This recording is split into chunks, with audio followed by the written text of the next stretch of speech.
आप लोग के लिए एक नया वीडियो लेकर के आया हूं जो बहुत ही इंटरेस्टेड है। तो फ्रेंड्स आप हमारे चैनल पर बने रहें। तो आज मैं जो है सो दो चर वाले रैखिक समीकरण के बारे में कुछ बता रहा हूं। तो आप जानते हैं कि दो चर वाले रैखिक समीकरण के बारे में जानना बहुत जरूरी है। आप क्लास 9th में भी पढ़ चुके हैं। तो दो चर वाले रैखिक समीकरण कैसा होता है, क्या होता है, इसके बारे में हम डिटेल्स बता रहे हैं। तो आप लोग मेरे वीडियो पर बने रहें। लाइक शेयर एंड कमेंट करना नहीं भूलें। चलिए हम शुरू करते हैं। तो आप जानते हैं दो चर वाले रैखिक समीकरण को दो विधि से हल किया जाता है। एक होता है ग्राफीय विधि, ग्राफीय विधि, और दूसरा होता है बीजीय विधि। तो दूसरा जो है सो हम लोग बीजीय विधि से यानी कि ग्राफीय विधि से हम लिंक दे चुके हैं। आप डिस्क्रिप्शन में जाकर के चेक कर सकते हैं। आज हम लोग जो है सो बीजीय विधि में कुछ जानेंगे। तो आइए हम कुछ एग्जाम्पल लेते हैं और इस प्रश्न बीजीय विधि में थोड़ा ध्यान देंगे। बीजीय विधि को हम चार तरीका से बनाते हैं। चार तरीका क्या क्या है? पहला है प्रतिस्थापन विधि, प्रतिस्थापन विधि। सेकेंड है विलोपन विधि, विलोपन विधि। तीसरा है तुलनात्मक विधि, तुलनात्मक विधि। चौथा है वज्र गुणन विधि, वज्र गुणन विधि। हम लोग जो है सो यहाँ पर बारी बारी से सब विधि के बारे में जानेंगे। तो आइए हम पहले प्रतिस्थापन विधि पर एक एग्जाम्पल लेते हैं। प्रतिस्थापन विधि पर तो प्रतिस्थापन विधि हम लोग सीखते हैं। प्रतिस्थापन विधि, स्थापन विधि। ध्यान देंगे, जैसे मान लीजिए एग्जाम्पल में हम ले लेते हैं x प्लस वाई बराबर में 14 और x माइनस वाई बराबर में 4। तो यहाँ पर आप क्लास 9th में पढ़ चुके हैं। जो इसको हम बोलते हैं चर, चर ये अचर हुआ, चर है ये चर है ये अचर है। यहाँ पर हम प्रतिस्थापन, प्रतिस्थापन यानी कि प्रति मतलब दूसरे, स्थापन मतलब दूसरे के स्थान पर निर्धारित करना। तो यहाँ पर इसको हम मान लेते हैं इक्वेशन फर्स्ट, समीकरण फर्स्ट, इसको मान लिए समीकरण सेकंड। अब यहाँ पर हम क्या करेंगे, लिखेंगे हल, हल लिख लिए। अब लिखेंगे यहाँ पर समीकरण फर्स्ट से, लिख लिए समीकरण फर्स्ट से। यहाँ पर हमारा दिया x प्लस वाई बराबर में 14। अब ये y को इस साइड भेज देंगे तो x ये प्लस में उधर जाएगा माइनस, तो 14 माइनस y।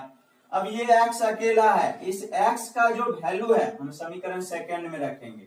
तो लिखेंगे इसीलिए x का मान समीकरण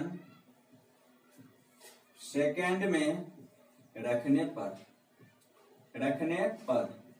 तो चलिए यहाँ पर रखते हैं। सेकंड समीकरण हमारा है x माइनस वाई बराबर 4। अब x का वैल्यू हमें है 14 माइनस वाई पहले से है 4। आइए फ्रेंड्स ये 14 यहाँ पर देखिए 1 2 कर्जा में है, इसलिए दोनों माइनस में लिखा जाएगा बराबर 4। ये 14 प्लस में उधर जाएगा माइनस हो जाएगा। 2y equal to 4 minus 14, minus 2y equal to minus 10 बचेगा। माइनस माइनस प्लस हो गया, y खींचेंगे 10/2 यानी कि 2 गुना है, इधर आया भाग देने के लिए, ये हमारा 5 आ गया, y का मान 5 निकल गया। अब हम यहाँ पर क्या करेंगे, y का मान समीकरण फर्स्ट में रख देंगे। y का मान समीकरण फर्स्ट में रखने पर चलिए यहाँ पर हम रखते हैं, यहाँ पर हमारा x प्लस वाई बराबर में 14। यहाँ पर y का वैल्यू 5 आया है, x प्लस 5 बराबर में 14। x खींचेंगे ये उस साइड जाएगा, 14 minus 9। x is equal 14 minus 5, 14 में से 5 घटाएंगे 9, लिखेंगे अतः x is equal to 9, y is equal to 5। x equal to 9 और y का मान आया है 5। यही हमारा आंसर हो गया। तो यहाँ पर अब हम आपको ट्रिक बतलाते हैं जो हमारा आंसर सही आया कि गलत आया, इसको चेक करना है। तो आइए फ्रेंड्स, जो हमारा आंसर आता है x और y का वैल्यू, वो हम समीकरण पर पुट करेंगे, इधर में LHS में रखेंगे। अगर RHS मिल गया तो हमारा आंसर सही है। यहाँ पर मान लीजिए हमारा x का वैल्यू आया 9, अब प्लस में है y का वैल्यू 5, और 9 और 5 को जोड़ेंगे तो 14 हो जाता है। हमारा आंसर सही है। ये क्वेश्चन बनके तैयार है। चलिए नेक्स्ट हम एग्जांपल लेते हैं। हम एनसीईआरटी बुक के दो चर वाले रैखिक समीकरण के एनसीईआरटी बुक के प्रश्नावली 3.3 का सेकेंड नंबर प्रश्न लेकर के यहाँ पर उतारे हैं। तो चलिए इसको हम स्टार्ट करते हैं। उसी तरह लिखेंगे यहाँ पर हल लिख लिए और लिखेंगे समीकरण फर्स्ट से लिए। उसके बाद देखिए s minus t is equal to 3। अब t को साइड भेज देंगे तो s इजिकल टू, ये माइनस में इधर जाएगा प्लस हो जाएगा, ये हो गया। अब इस s का वैल्यू जैसे हम समीकरण सेकंड में रख देंगे तो लिखेंगे, इसीलिए s का मान समीकरण फर्स्ट सेकंड में रखने पर चलिए सेकंड में रखते हैं। तो यहाँ पर s बट्टा 3 प्लस टी बट्टा 2 इजिकल टू 6। अब s का वैल्यू हमें क्या है, 3 plus t by 3 plus t by 2 is equal to 6 दिया है। अब इस दोनों का एलसीएम लेंगे तो 6 होगा। 3 से 6 में डिवाइड करेंगे 2 निकलेगा, इसको 2 से मल्टीप्लाई करेंगे, ये हो गया प्लस 2 से इसमें भाग करेंगे 3 आएगा, 3t बराबर में 6। इसके नीचे में एक छिपा है, अब क्रॉस गुना करेंगे, ऊपर वाला को नीचे वाले से गुना, नीचे वाले को ऊपर वाले से। तो ये 3 दूना 6 हो जाएगा, ये 2t होगा प्लस 3t अब बराबर में 6 छाके 36। अब 6 अब प्लस 3 2 5t बराबर में 36। अब ये 6 प्लस में उधर जाएगा माइनस होगा, 5t is equal to 36 minus 6 5t बराबर में 30। t इजिकल टू हो गया 30 बट्टा 5, 5 5 कैंसिल हो गया, 5 छाके 30, 5 यहाँ पर है, थोड़ा साफ कर लेते हैं। चलिए यहाँ पर ले आते हैं। ये है 5t इजिकल टू 30, तो t बराबर में 30 बट्टा 5, 5 छाके 30, t इजिकल टू 6। अब t का मान समीकरण फर्स्ट में रख देंगे, लिखेंगे इसीलिए t का मान समीकरण 1 में रखने पर s माइनस टी बराबर में 3, s और t का मान है 6 बराबर में 3, माइनस में उधर जाएगा प्लस, s बराबर में 3 प्लस 6, s इजिकल टू 6 3 9। अतः s इजिकल टू 9 और t इक्वल टू 6। यही हमारा आंसर है। उम्मीद है आपको समझ में आ गया होगा। फिर आप चेक कर सकते हैं आंसर। देखिए s का वैल्यू 9 और y का मान आया 6। 9 में से 6 घटाएंगे 3 बचेगा। देखिए हमारा 3 मिल गया, हमारा आंसर बिल्कुल राइट है। तो उम्मीद है आपको समझ में आ गया होगा। तो लाइक शेयर एंड कमेंट करना ना। और आज मैं एक नया वीडियो लेकर के आया हूँ, तो आपका यह अपना ज्ञानदीप चैनल में बहुत बहुत स्वागत है। फ्रेंड्स, मैं आज जो है सो कुछ प्रश्न को सॉल्व करने जा रहा हूँ, तो आप लोग ध्यान से देखेंगे और वीडियो पर बने रहें। तो चलिए हम इस प्रश्न को सॉल्व कर रहे हैं। ये हमारा प्रश्न है प्रश्नावली 3.3 का फर्स्ट क्वेश्चन का चौथा प्रश्न है। इस सवाल को भी हम बना रहे हैं। चलिए फ्रेंड्स, यहाँ पर हम देख रहे हैं ये पॉइंट में, इस पॉइंट को हम क्या करेंगे, मतलब उड़ा लेते हैं। तो इसको क्या करेंगे, ये देखिए ध्यान से, इसमें क्या करेंगे, पॉइंट उड़ाएंगे, ये पॉइंट उड़ाएंगे, पॉइंट के बाद एक अंक है तो 10 से भाग, यहाँ पर भी ये पॉइंट उड़ गया 10 से भाग, ये पॉइंट गया, ये 10 से भाग, इसमें भी उसी तरह करेंगे, 10 से डिवाइड करेंगे, पॉइंट उड़ गया, ये भी गया पॉइंट। अब ये पॉइंट उड़ गया, हम इसको क्या करते लिखते हैं, तो 2x/10 प्लस 3y/10 बराबर 13/10। इसको एलसीएम लेंगे तो 10, 2x plus 3y is equal to 13/10, 10 cancel हो गया, 2x plus 3y is equal to 13, ये इक्वेशन फर्स्ट हो गया। अब इसको लेकर चलेंगे, 4x/10 is equal to plus 5y/10 is equal to 23/10।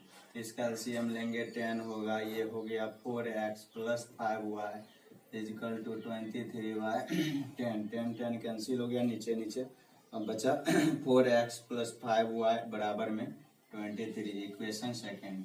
ये प्रश्न मोस्ट VBI है, आप लोग ध्यान से बने रहे वीडियो पर, थोड़ा भी मिस्टेक ना करें। तो चलिए अब यहाँ से हम लिखेंगे समीकरण फर्स्ट से।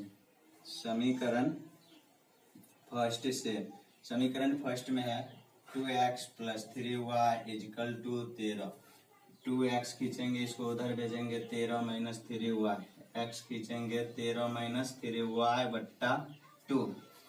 अब x का वैल्यू समीकरण सेकंड में रखेंगे, लिखेंगे इसीलिए x का मान समीकरण सेकंड में रखने पर चलिए समीकरण सेकंड में है 4x plus 5y is equal to 23। अब x का वैल्यू रखेंगे 4 इंटू 13 माइनस 3y बट्टा 2 प्लस 5y बराबर 23। अब इसको काटेंगे, 2 दूना 4, 2 से गुना करेंगे, 13 दूना 26, 3 दूना 6y प्लस 5y बराबर में 23। 26, 6 कर्जा में 5 उसको दे देंगे, माइनस y बचेगा 23, ये प्लस में उधर जाएगा माइनस होगा, ये हो गया 23 माइनस 26, माइनस y बराबर में -3, माइनस माइनस प्लस हो गया, y इक्वल टू 3। अब y का मान हम जो है सो समीकरण फर्स्ट में रख देंगे, लिखेंगे इसीलिए y का मान समीकरण फर्स्ट में रखने पर, समीकरण फर्स्ट में 2x plus 3y is equal to 13। अब देखिए 2x प्लस 3, y का वैल्यू 3 है, 3 दे दिए 13, 2x प्लस 3 3 9 बराबर 13, 2x बराबर में 3, 9 प्लस में उधर जाएगा माइनस होगा, तो 9 माइनस में आ गया, 2x बराबर में 13 में से 9 गया 4 बचा, x इजिकल टू 4 बट्टा 2, 2 2 दूना 4, x इजिकल टू 2 लिखेंगे, अतः x इजिकल टू हमारा 2 और y इजिकल टू 3, यही हमारा आंसर हो गया, ये हमारा आंसर हो गया। आप चेक कर सकते हैं यहाँ पर इसको x के जगह पर 2 रखेंगे, 2 दूना 4 हो जाएगा, प्लस y की जगह पर 3 रखेंगे, 3 3 9 9 4 को जोड़ेंगे 13, ये बन गया, ये हमारा आंसर सही है। तो इस प्रश्न को आप लोग ध्यान से देख लें, अच्छा से इस क्वेश्चन को देखें क्योंकि इम्पोर्टेंट प्रश्न है, आप लोग इसको रिवाइज कर लें और मेरे चैनल को सब्सक्राइब करना ना भूलें, लाइक शेयर एंड कमेंट करें। चलिए नेक्स्ट वीडियो में मिलते हैं।